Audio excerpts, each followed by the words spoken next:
Established under Section 7 of the Competition Act No. 12 of 2010, the Competition Authority of Kenya enforces the act to protect Kenyan businesses against unfair competition from powerful buyers who obtain terms of supply outside the scope of normal business practices considered unfair to a supplier or against the objective of a supply contract.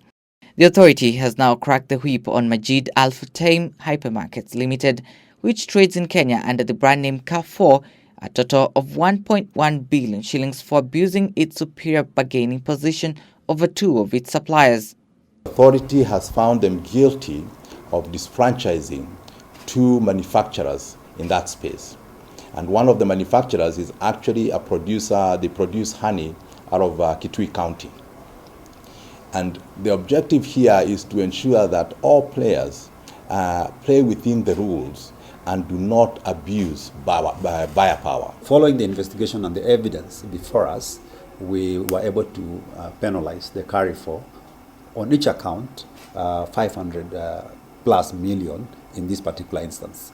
Beside the amount that were penalized on this retailer, we also found that there were cases of rebates that we compel the retailer to refund the supplier to the retailers.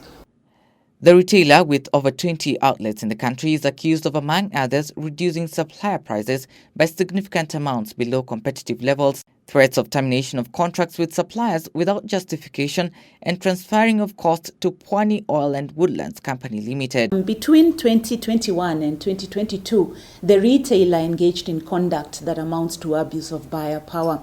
And the specific complaints were basically reduction of prices below profitable levels at certain times below cost, which had the negative effect on the profitability and the sustainability of the SME. Carrefour has also been penalized in their jurisdictions in Korea and also in their home country of France, and they have been penalized amounts which are considerable in terms of the foreign currency.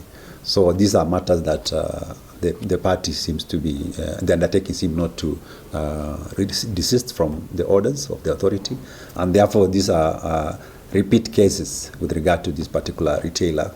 The authority says the retailer is a repeat offender, noting that the penalties will serve as a stern reminder to businesses not to engage in conducts that infringe the Competition Act. Trevor Ngendo for Lunchtime News.